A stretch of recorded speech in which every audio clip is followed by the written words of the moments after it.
আসসালামু আলাইকুম। কেমন আছেন বন্ধুরা? নিশ্চয়ই ভালো আছেন।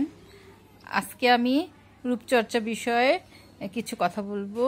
আজকে নবীজির সুন্নত মেহেদি দেওয়া হাতে, মেয়েদের হাতে দিতে হবে। নবীজি বলছেন, একজন মহিলা সাহাবীর হাত দেখে বলেছেন এটা নারীর হাত নাকি পুরুষের হাত, বলেছেন নারীর হাত, তাহলে মেহেদি কোথায়? মেহেদি দিলে নবীজি খুবই খুশি হতেন, আরও লাল হলে আরও বলতেন এটা আরও খুব সুন্দর, এটা খুব সুন্দর। তার জন্য আমাদের এটা জিন্দা রাখতে হবে। একটা সুন্দর যে জিন্দা রাখে সে জান্নাতে নবীজির সঙ্গে থাকবেন।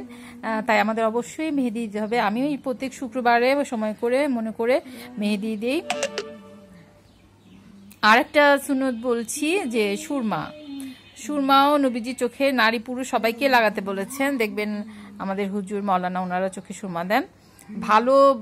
ভালো কোম্পানির সুরমা দিতে হবে। যেমন বাইতুল মোকাররমে আমাদের ভালো সুরমা পাওয়া যায়, বড় বড় শপিং মলে ভালো সুরমা পাওয়া যায়, দেখে কিনবেন, তাহলে চোখ ভালো থাকবে। নবীজি 3 শলাকা ডান চোখে, 3 শলাকা বা চোখে এভাবে প্রতিদিন রাত্রে ঘুমাতে যাওয়ার আগে দিতেন, চোখ ভালো থাকে। নবীজি বলেছেন সুরমা দিলে চোখের ময়লা দূর হয়, চোখের দৃষ্টিশক্তি বাড়ে, আর চোখের পাতায় লোম গজায়। তাই আমাদেরকে সুরমা দেওয়ার ব্যবহার করতে হবে। এটা নবীজির নিজেও করতেন, আমাদেরকেও দিতে বলেছেন সুরমা। তাই আমরা সবাই সুরমা দিব রাতে ঘুমাতে যাওয়ার আগে, ডান চোখে 3 বার, বা চোখে 3 বার। অবশ্যই ভালো কোম্পানি দেখে কিনবেন, ভালো দোকান থেকে কিনবেন। আমরা তো বড় বড় ইসলামিক দোকান আছে, ওনারা সুরমা রাখেন, ওনাদের দোকান থেকে কিনবেন। মার্কেটেও বড় বড় দোকান থেকে কিনবেন, যাতে চোখ ভালো থাকে, যাতে নকল থেকে আমরা বাঁচতে পারি। দেখে শুনে কিনবেন। তো বন্ধুরা, নবীজির সুন্নত আমরা অবশ্যই পালন করব। আমরা নবীজির উম্মত হিসেবে আমাদের পালন করা অবশ্যই কর্তব্য। আর হাতে মেয়েরা মেহেদি দেবেন, আমিও দিই।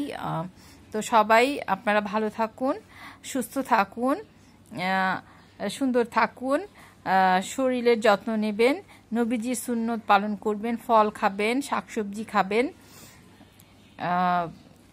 ভালো থাকুন, রূপচর্চা করবেন, ভালো থাকুন। আপনাদের সবাইকে অনেক অনেক ধন্যবাদ জানিয়ে শেষ করছি।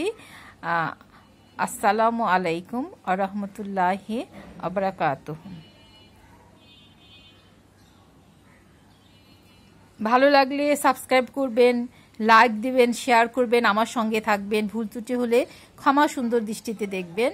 সবাইকে আবারও অনেক অনেক ধন্যবাদ জানিয়ে শেষ করছি। আল্লাহ হাফেজ।